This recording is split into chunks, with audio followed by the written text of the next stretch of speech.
Dr. Suhas, welcome. Thank you for joining us. Thank you.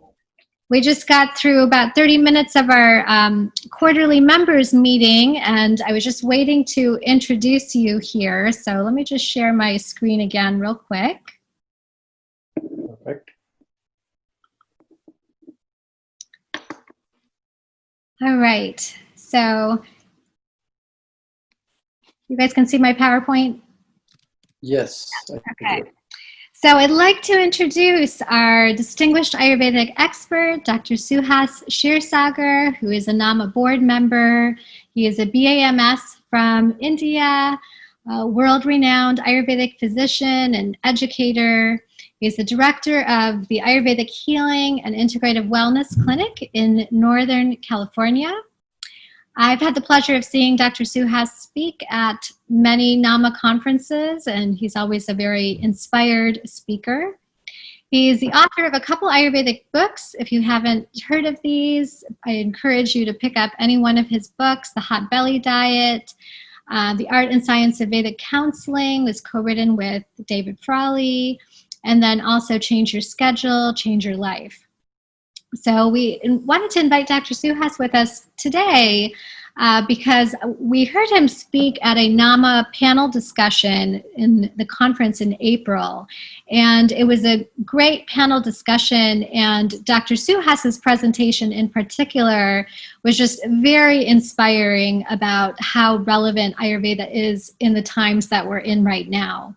So the topic of our conversation today is adapting Ayurveda in times of change, how to make it safe, effective, and relevant for the public. And we couldn't think of a better speaker for this topic than inviting you, Dr. Suhas, to join us. So thank you so much for being here with us today. Thank you. Thank you, Anisha. And it's my great joy and honor to be with all of you, all the fellow Ayurvedic colleagues who are practicing and doing wonderful work in Florida.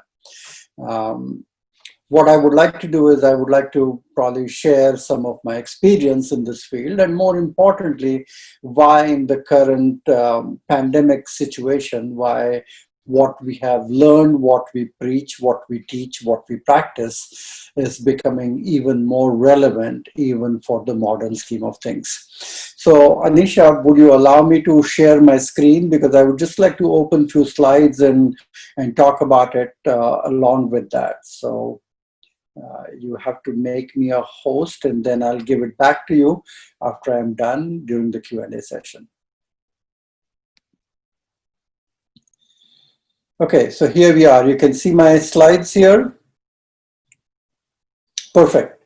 So you see this little bubble down here, what I'm trying to show you, that we can create a little bubble that protects us from whatever is out there, which is bugging us and bothering us.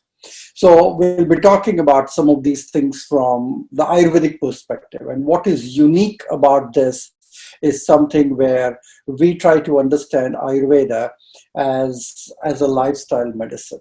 It's something not what you do when you get sick at a given time to take care of the symptoms of a given disease or an imbalance. But this is something that is even more important, because we all know that Ayurveda has very powerful therapeutic and treatment tools for many of the chronic diseases as well.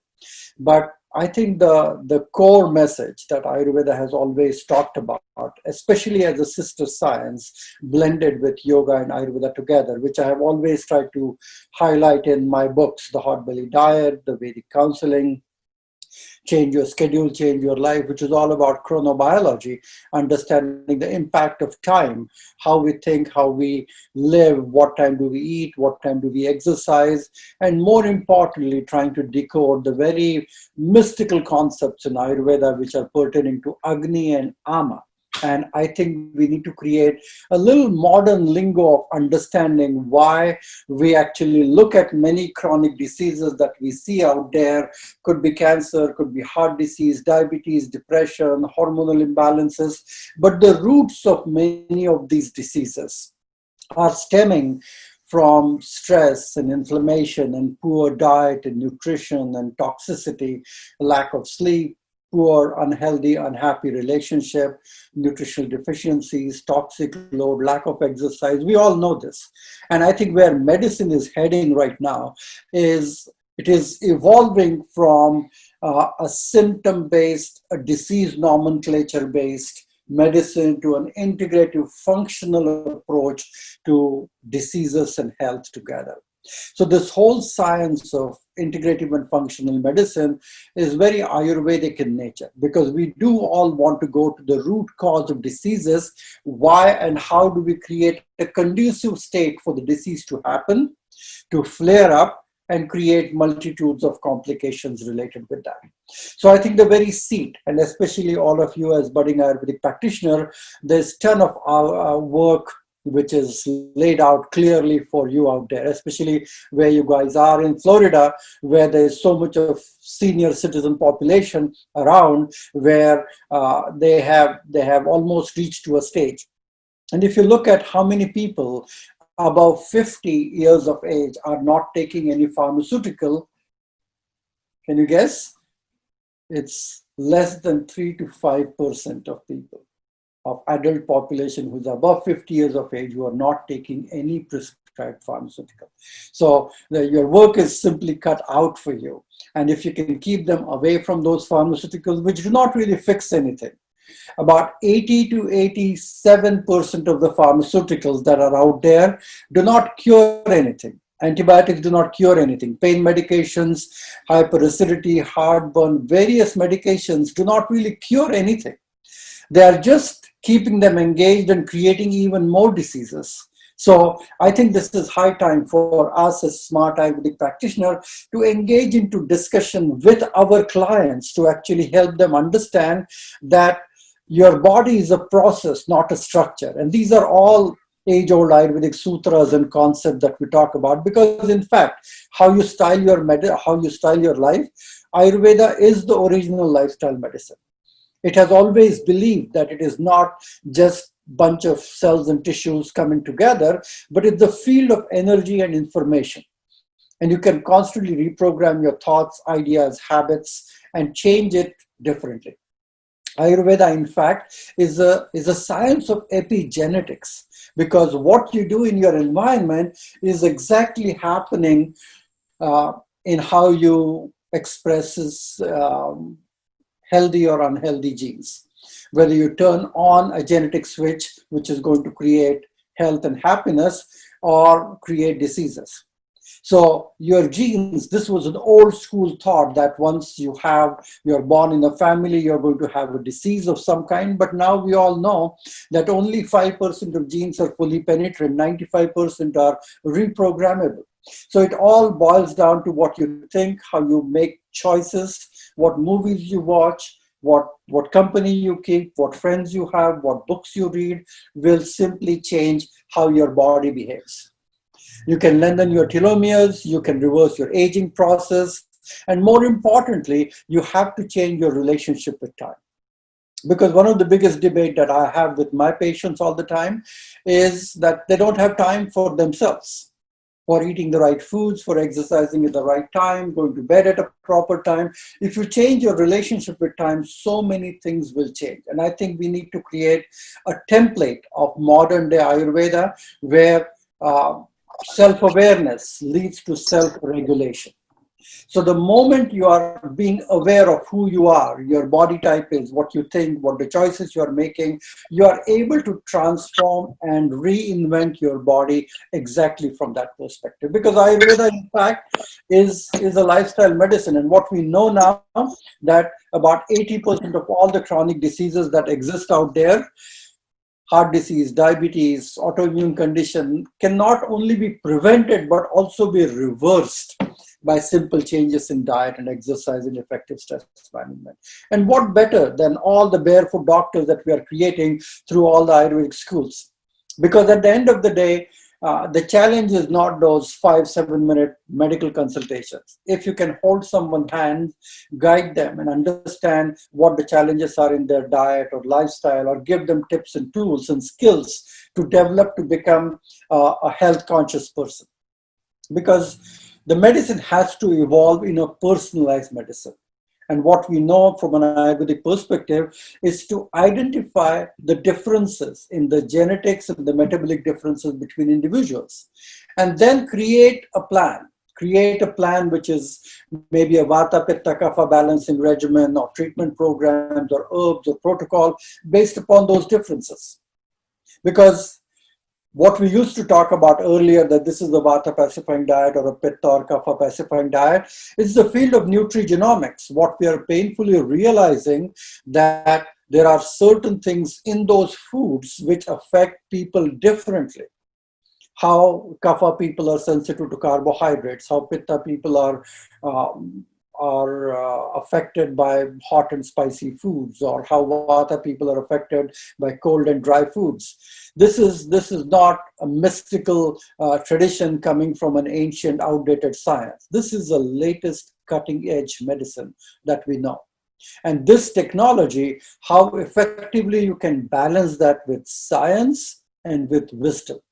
That's the key. So what I would like you to probably go back and start looking at your notes and bringing back as you communicate with your clients to really help them understand. Because they don't come to you with diseases, they come to you with symptoms, and many symptoms, the doctors have no clue why they are having this. They are complaining about feeling fatigued and tired. They're complaining about various food intolerances. This food bugs them, that food bothers them, feeling dull, heavy, toxic, tired. They're gaining weight, they're feeling puffy, they're feeling bloated.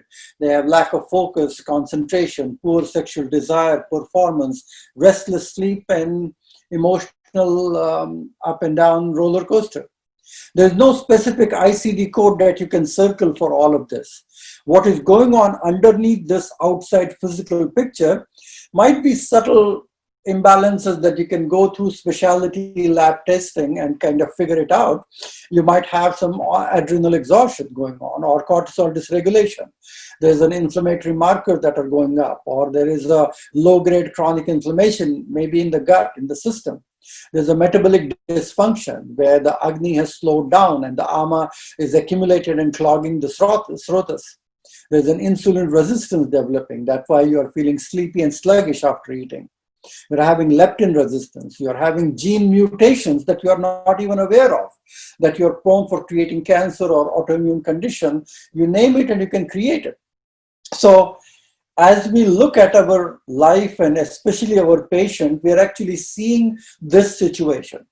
And there are some very, very simple ways that Ayurveda has talked about. And it's high time that we create a template to our patients and clients. And the reason why I wrote this book, Change Your Schedule, Change Your Life, was understanding circadian medicine. In fact, Ayurveda is the only science that has actually talked about Dinacharya, which is daily routine, Ratricharya, which is nightly routine, or Ritucharya, which is a seasonal routine. And what we know now from the science, it's not what you eat, but when you eat. It's not about how much exercise you do or what kind of exercise you do, but when you exercise. It's not how much sleep you get, but when you sleep. So the 3-point prescription that I came out in book, and that has changed hundreds and thousands of lives, is eat your food between 9 p.m. and 6 a.m. So morning 9 a.m. till 6 p.m. is the only time you'll consume any calories. You will start your day empty stomach with a 30-minute vigorous exercise before 9 a.m. because we all know it's the kapha time of the day. If you burn off the kapha, then you are able to restart the Agni at that time. Lights off at about 11 p.m. That's the last bus that takes you there, and start your day ideally by 6:30 in the morning. Try to avoid any blue light at least an hour before you go to sleep. And this is so simple that anybody can do it. But I'll tell you that this all comes from classical Ayurvedic literature, and it has changed many lives. Cultivate a degree of mindfulness.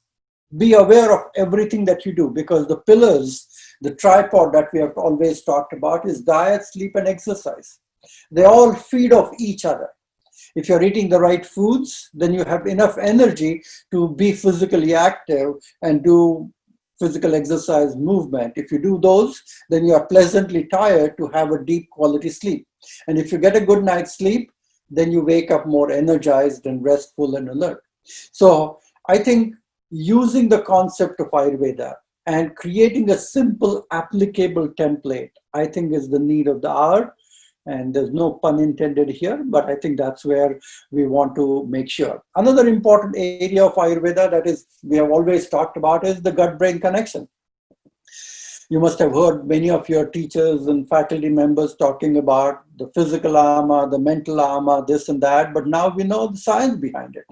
We know that your gut is in fact even more evolved of a brain than what is up there as a 3-pound universe.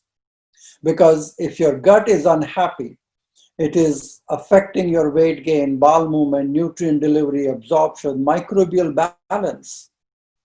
And it will regulate various neurotransmitters. We know about 80-90% of serotonin is produced in the gut. It might lead to, as a person who is constipated, as the vata imbalance as we talk about, they are a little bit more stressed out, they're a bit more anxious, they have mood imbalances and fluctuations, they have slow and subtle behavioral change because they are feeling chronically bloated, unhappy in their gut, feeling constipated, or having diarrhea with lack of absorption and assimilation. So all the symptoms of grahani that we have studied in Ayurvedic schools, annam grunati pachati vivechayati munchati. So receiving, absorption, assimilation, elimination of all of those undigested food particles is equally important. And this connection of prana and apana, the mental ama, human body as a tree upside down where it has water, it has roots in your gut, in your body, and then the area of how your brain is regulated from the root itself. And if you're feeling dull, if you're feeling unhappy, if you're feeling depressed, because the adult population which are having undiagnosed depression is enormous. It's a huge population. And that exacerbate any disease that you have. So you have chunks of area that you can become specialized into. It could be mental and emotional health, it could be digestive health, it could be regulating, as I said, lifestyle medicine, it could be nutrition, it could be nutritional medicine as such, rasayana, anti-aging, reversal of aging, even using fasting as a healing technique and a modality. There are so many tools that we have at our disposal as Ayurvedic practitioner that we have not been using them effectively. And what we know from the human microbiome, it's about 100:1 is the gene combination. So we are talking about 90%, 99% of our genes that we have in our body are actually bacterial and microbial genes. We have very little what we call it as our own. There's the Vedic expression, whether you live in their body or they live in your body. If you make their life difficult, they'll make your life even more difficult.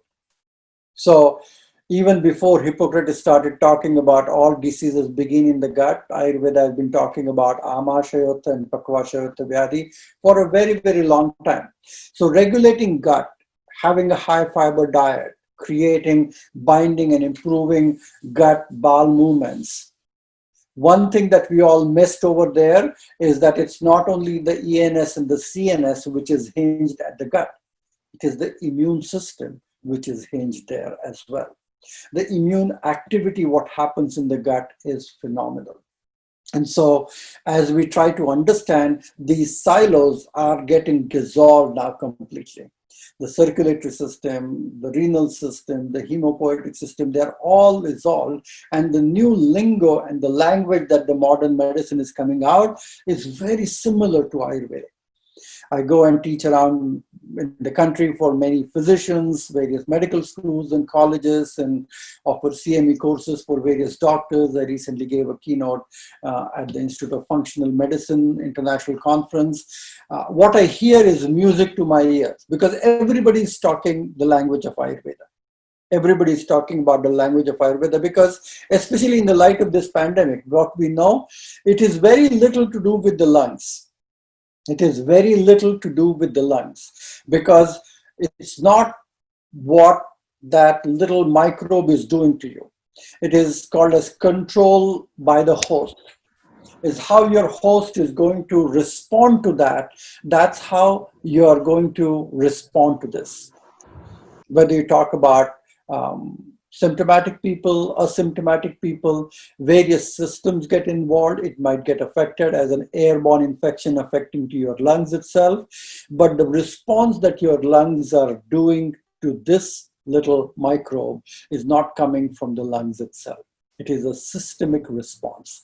And what we are learning, as I said, painfully enough through this pandemic is the understanding that the common symptoms of fever is actually a very powerful symptom. The body is trying to deal with that inflammation by creating fever. Hippocrates once said that, give me the strength to create fever, and I can cure anything and everything. These are all homeostatic mechanisms that the body is trying to do. You just have to wait and watch and support the body to a certain extent. The comorbidities, why people are dying, is because the internal state in the body that got created. They call it as a hyper-inflammatory response, which is generating these cytokine storms. And these cytokine storms that are generated not only in the lungs, but that are generated in the whole system as a hyperactive immune response that becomes damaging to its own cells and tissues. It is damaging the layers of your lungs. It is damaging the layer of various mucosal membranes in your body, and the variety of symptoms that we are getting.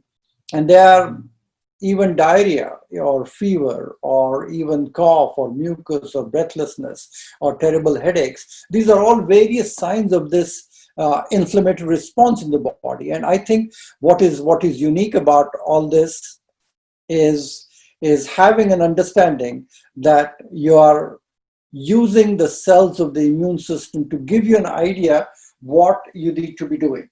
Because from an Ayurvedic perspective, Vyadhikshamatva is twofold. Either something that you inherit from your parents, that is natural, and the second is adaptive, something which is more acquired. What you do on an everyday basis, what time you go to sleep, what you eat, all of those things, diet, sleep, exercise, emotional health, they are responsible for the acquired immune system. And all the different cells that we're talking about here can be regulated by an anti-inflammatory lifestyle. And that's exactly what the solution in the classical Charak Samhita was given in the Janapadodvamsa Vyadhi Adhyaya. So they talk about anti-inflammatory lifestyle, which is a purification of the Mother Nature as well as the body together. Because when we say global warming is the internal inflammation, that what we're talking about here. And what I see in my practice is even simple things can be quenched by using melatonin, which is a good quality sleep sometime. Anything that induces good quality rest during meditation, during sleep, it actually inhibits the inflammasomes like NLRP3, which are very, very powerful to reduce inflammation. So it's not when you have something, this is when you're doing it. Those people who are boosting their adaptive immunity, their response, how the body is responding to things, is why they are getting better. And this is leading to multiple organ disorders. It can lead to sepsis, it can lead to agitation, it can use to various ways that the body is struggling, not only in the lungs, but in various parts of the body itself. So what we know, not only your lungs are infected, but it's the suppressed immune response, elevated inflammation, and the excessive oxidative stress. When these are the things that are not properly taken care of, way before even the disease is happening. And when I was talking about that panel discussion, is that the Ayurvedic doctors or the practitioners should go out and talk about all the plant-based diet. That is an anti-inflammatory food. You're talking about eating lots of greens, fresh fruits, vegetables, freshly squeezed vegetable juice, having bitter taste in the diet. It could come from neem, it could come from arugula, it could come from aloe vera, and it will be such a potent vehicle to inhibit this. And we should be creating templates within our own community, which will allow people to help them understand the value of sweating, the value of fasting, the value of staying anti-inflammatory or pro-inflammatory lifestyle. Staying away from alcohol during this time. The alcohol sales went up by 250% during this time, which is terrible. People are eating junk food, staying at home. So if you are talking about creating awareness towards a positive diet and lifestyle, you're not only boosting immunity for COVID prevention, but it will create a positive lifestyle which will really help them understand. Our job is to tell them, what do you do in quarantine? Not just watch binging on Netflix, but engaging into self-care. What you do from 6 a.m. to 10 p.m. Meditation, oil massages, nasya or neti pot, tongue scraping, brisk cardiovascular exercise, making them sweat, making physical activity more fun, doing steam inhalation on an everyday basis, because it's very powerful. What we see is the airborne disease gets trapped into the lipophilic membranes of your nose, of your eyes, of your mouth, of your ears. If you can keep these areas lubricated, you educate them about colorful fruits and vegetables, 6 days, fasting in between the meals, eating less. There's enough science to talk about people who eat less, live longer. Eat less, eat right, kindle agni, herbal teas, spices, herbal waters, even hot water with lemon and ginger, anything that will reduce ama, declog throatus, the connection between the enteric and the central nervous system. Having a good bowel movement, using maybe triphala or maybe some aloe vera or something, just to have a good effective elimination. Helping them to deepen the quality of sleep, maybe use of melatonin or some simple nervine herb like ashwagandha. Seasonal cleanse. This happens in spring and fall. It catches the body off guard, and that is the time of Ritu Sandhi, where we should be engaging them into various cleanses during this time. Even simple castor oil purgation. This is very important for them to understand. I'm really proud of Indian government, the way they came up with these various techniques that they talk about, Ayurvedic immunity enhancing tips, measures for enhancing immunity, what actions that you should take, simple Ayurvedic procedures. Our government should have done this long time ago. Even from a natural medicine, everybody knows that vitamin C is effective, quercetin is a good supplement, CoQ10 is effective, vitamin D3 is effective. There are so many things that we could have really educated our own people with. Highlight that even from top to bottom, especially the Indian Prime Ministers talking about drinking hot water, making sure that you're putting some drops in your nose. These are simple techniques. Each one of them, if you can spend a lifetime in understanding the effect on the nervous system or the neurohormone release that can happen through the skin. Having a clear bowel movement through high fiber diet, brisk cardio before breakfast every morning, scraping your tongue, gargling with salt and turmeric with hot water, oil pulling, dry brushing, abhyanga, nasya, eating warm cooked meals, physical activity, lifting weights, purposeful activities, sipping hot infusions, sleep, herbal teas, spices, formulation. None of this can be said that this is a COVID remedy, but all of them together becomes even more powerful. We'll be having lots of research papers that will be coming out based upon Ayurvedic lifestyle that is helping many people who were positive but asymptomatic, positive with symptoms, with mild symptoms, and positive with serious symptoms. So Ayush government is actually putting together various research papers that will be getting published very soon. So lots of studies have been coming out and they are feeling very, very energetic. They're actually putting together kits that will be dispensed out to people. All the police force in India were given these Ayush 64 medication, which contains ashwagandha and guduchi and neem and yashti madhu and kalmeg, which is andrographis, chirayata, which is quinine, musta, artemisinin, saptaparni, tulsi, and manjishtha. This was a blend that was created in a capsule form called as Ayush 64, and this was distributed like candies to everyone to eat a couple of capsules twice in the morning, twice in the evening. Free of charge, distribution by the government of India. So these were all anti-inflammatory and quenching the cytokine storm that would have affected and generated even more serious hospitalization. So they're able to keep their hospitalization much less and much lower by using what I like to call it as a low-tech remedies and interventions, but they are very, very effective. So again, I don't want to take a whole lot of time, but I just wanted to talk to you and give you some tips and tools that will make you feel really good that what you have studied, what you have learned, what you're practicing is very powerful. It's just a matter of what you're going to do with it and how you're going to share this with everyone so that you feel even better talking about it. So back to you, Anisha, and we'll take some questions. I think this should be enough. You said 30 minutes for me. Is that right? Thank you so much, Dr. Suhas. That presentation was just so informative, and especially that Ministry of Ayush slide that you had with all of the guidelines. I know, one of the things that came up at that NAMA presentation that you did, I remember after you were speaking, all of, the people that I spoke to said, we should nominate Dr. Suhas to be giving a daily Ayurvedic update during this pandemic, because this is the information people really need. I know that we've kind of fallen short of that daily update now in our news, and there's so much politics, but I feel the American public still hasn't really gotten the wisdom that you just shared in your presentation, which is simple remedies and simple solutions that together create such an effective protocol for boosting our immune system. And I think the two things that are really important, where I think there should be someone at a national level counseling our people, is the fear and the insecurity and the anxiety and the depression this has brought.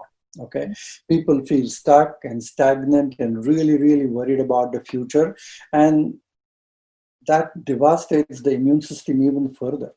What we know from an Ayurvedic perspective, Vishado Roga Vivardhana Sreshta, that feeling of gloom and despair and depression kind of depresses your whole immune system and makes it very difficult to deal with any condition. So there should be something that makes people feel good about, optimistic about. And I was very proud of the Indian government response, whether they made people to come out and clap and cheer and create some kind of rituals to honor and respect people and things like that. So just some bonding as a community. So that is one aspect, which is more emotional in nature. And the second is the physical aspect. There's enough research to talk about what an anti-inflammatory diet is all about. And I think this should happen from an everyday briefing situation, that we should be encouraging people to not to smoke, not to drink, do this, do that, and create templates and educative portals. And especially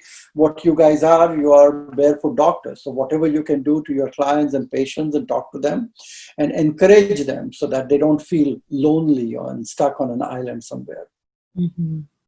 Wonderful. Thank you. Yes, we'd like to open it up for Q&A for anyone who is interested in asking a question. You can go ahead and just unmute yourself and go ahead and ask Dr. Suhas.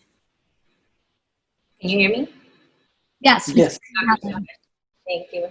Thank you for a beautiful presentation. I have a question. Recently, someone sent me some research stating that an immune system cannot be boosted. And I was wondering what your take on that was, because when you were just sharing earlier, you did mention adaptive immunity. So that made me think that must be something different. What is your thoughts about that? Yeah, I mean, we use this term very loosely, boosting the immunity. It simply means that we are reducing the factors that suppresses the effective function of the immune system.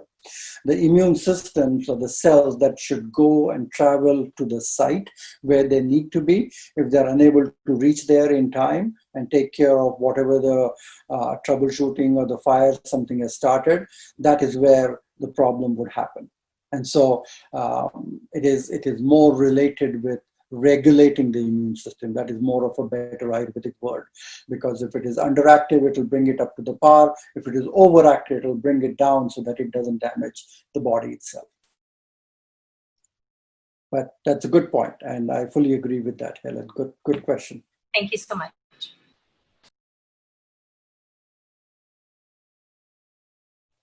It's bringing in the light so the darkness goes away. As simple as that. So many times, and what we know about the immune system is the nervous system and the immune system is just one and the other. So we can't tell the difference between both of them anymore. And they are eavesdropping in every conversation what you have in your mind. So if you have stressful thought, your immune system is invariably going to affect it. If you're in love, you feel good about yourself, yeah, you have a good functioning immune system. You don't catch a cold when you're in love with someone, I guess. That's a great point. I like that. Well, can you catch a virus if you're in love? A different kind of love bug, I guess, but nothing different.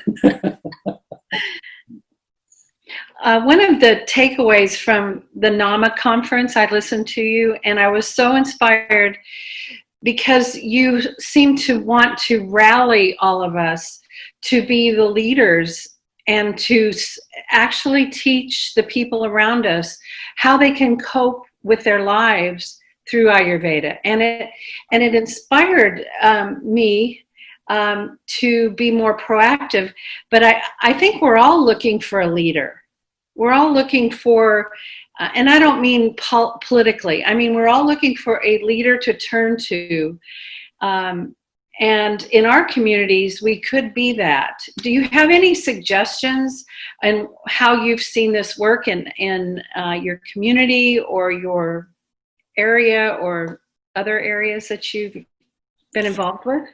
Well, again, means it just boils down to the same age-old understanding that you need to walk the talk yourself. Okay, you should be feeling good. You should look healthy. You should feel healthy. You should feel vibrant. You should feel energetic. And that's what you're going to spread around. It's less words spoken, but how you look, how you feel, how you go about your life, you can inspire all the people that you touch and feel and see every day. I often give an analogy that these are patients who are struggling, who are suffering, and they are pretty much demagnetized. And you are the strong, vibrant, magnetic person who's going to magnetize their life again.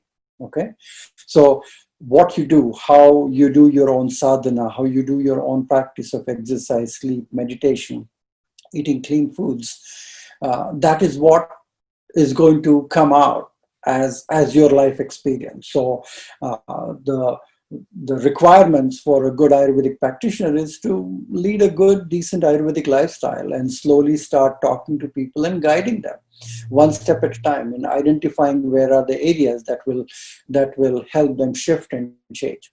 You don't really have to find a person who is going to teach you how to become that way, but slowly you will grow into your own role where you feel motivated yourself and you can motivate many. People simply want to be with you and talk to you just for that quality and just for that reason. Because it's an energetic quality. It's an energetic quality.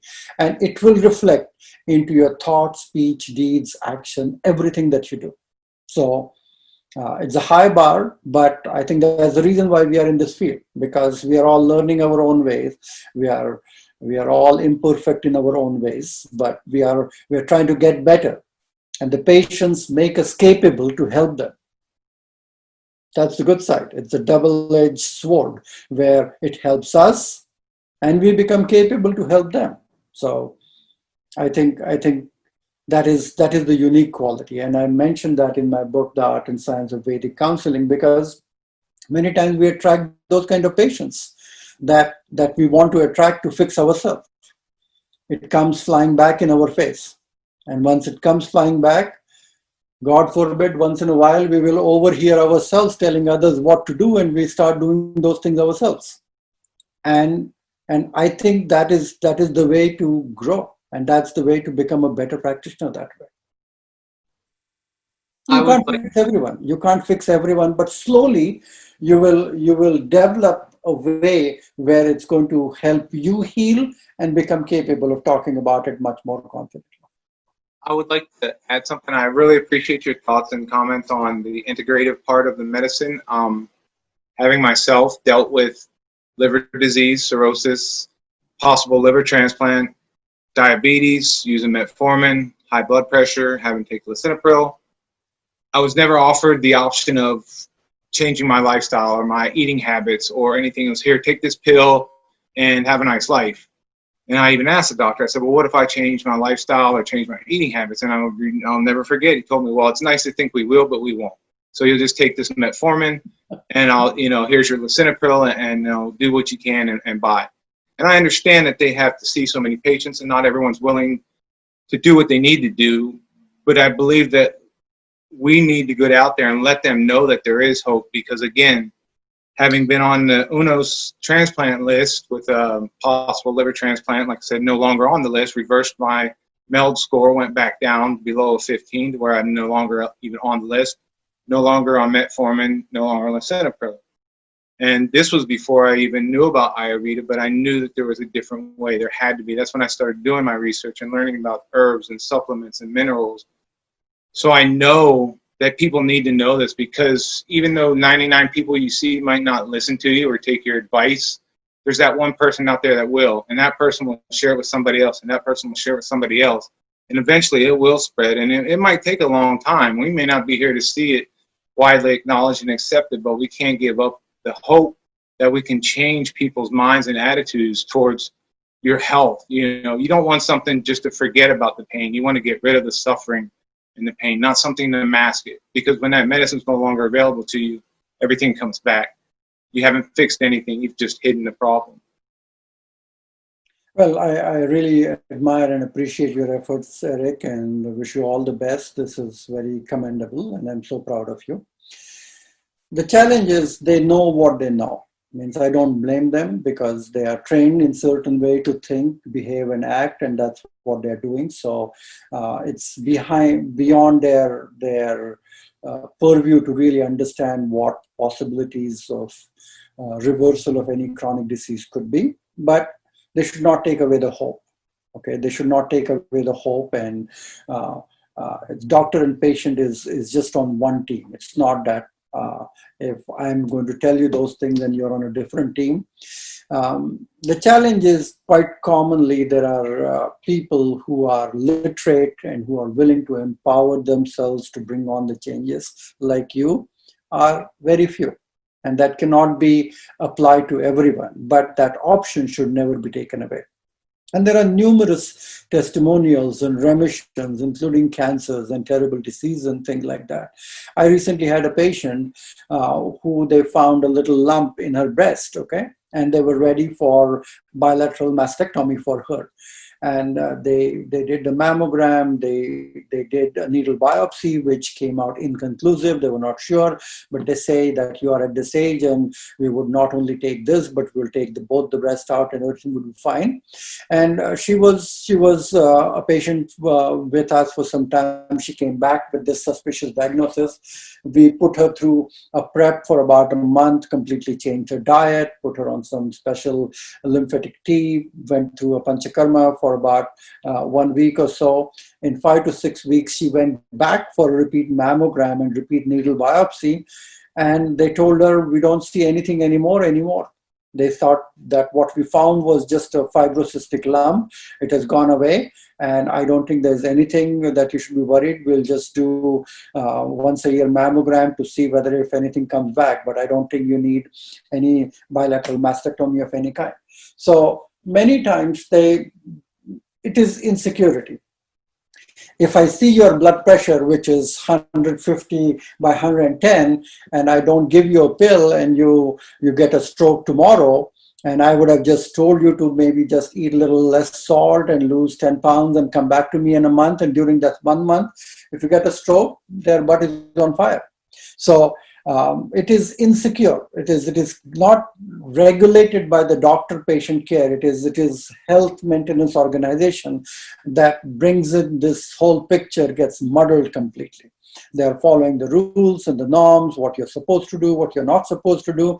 And the whole noble profession that it has been around for a long time is affected by who gets money from where. From this pocket or that pocket. And I think that's the crux of the challenge that we see, especially in this country. In many other countries, in developing countries like India, where medicine is still between doctor-patient relationship, I think the things are better and people respond, and doctor frankly can tell them, they trust them, they empower them, and can tell them to do few things much more easily. And I have so many physicians who are my patients, and they tell that if this happens to my wife or my father or something, I will not give them these things. But for my patients, I have to. But keep up the good work. Thank you very much. Thank you for that. Dr. Suhas, I'm going to share one of the questions somebody wrote in the chat message. This is from Betty, who asked, what's your opinion of the vaccine for COVID-19? People around me prefer the vaccine instead of following the principles of Ayurveda. Again, we are missing the boat here, and we are keep on doing something and hoping that the vaccine would work. And again, we see that vaccine does work in some people, and in spite of vaccine, people still get flu and diseases if you're not careful about it. I think we should be doing a healthier, happier lifestyle on an everyday basis, which is your true vaccine. If it is needed just to put your mind to ease so that you can go about your life, you can do that. But I don't think this should be used as a license to go out and do whatever you want to do. You still have to be cautious. You can still get infected in spite of the vaccine. On the other hand, actually, we see that even an attenuated dosage of this given to people with really weakened immune system actually gives them diseases. We see that with polio, with tuberculosis, things like that. When the system is weak and you give them very low dose of that just to boost the antibodies, they are not strong enough to even generate antibodies. That actually creates diseases.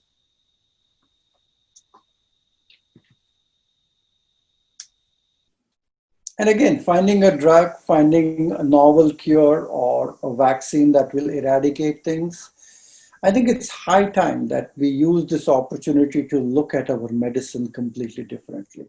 And I don't see that discussion happening yet. And this is really a golden chance would be squandered if we don't initiate this discussion during this time. Mm-hmm. And about humanity itself, because when Ayurveda says it is a pandemic which happened because of the degradation of the collective consciousness and the righteousness principles in humanity, where everybody becomes a little bit more isolated, greedy, and creates walls instead of bridges, and different countries are threatening other things which are more about war and very arrogant, aggressive tones and behavior. We were seeing and watching all of those things for years together now. And this is just the amalgamation of that. Suddenly we feel that the quality of the water, air, land, and even time gets affected. And it doesn't happen just as the happenstance. It is the adharma, it is the rise and the decline in collective consciousness that does that. And now we have to create an uprising. We are bridging the humanity. Different countries are helping each other to find a cure, to help their citizens, to help each other to learn and grow from this. And I think that's when the righteous living or dharma is going to be kind of upheld. And that's how we are going to turn the tide around one more time. Beautiful and very well said. Thank you for those words of wisdom, are so inspiring. Is there any last question for Dr. Suhas here that someone would like to ask? I don't really have a question. I just have to say that what you've said has been very inspiring and very much the kind of the way that I think as well, but you put it in just beautiful words. So now I feel like I can repeat it with more eloquence. Thank you. Thank you. I wish you all the best, and hope our paths will cross again, and we'll continue our discussion. If anybody needs any of my help, you can find me at ayurvedichealing.net, and I'll be just a phone call away. Okay? Thank you so much, Dr. Suhas. We really appreciate your time and all of your words of wisdom. Thank you for joining us. All the best. Thank you.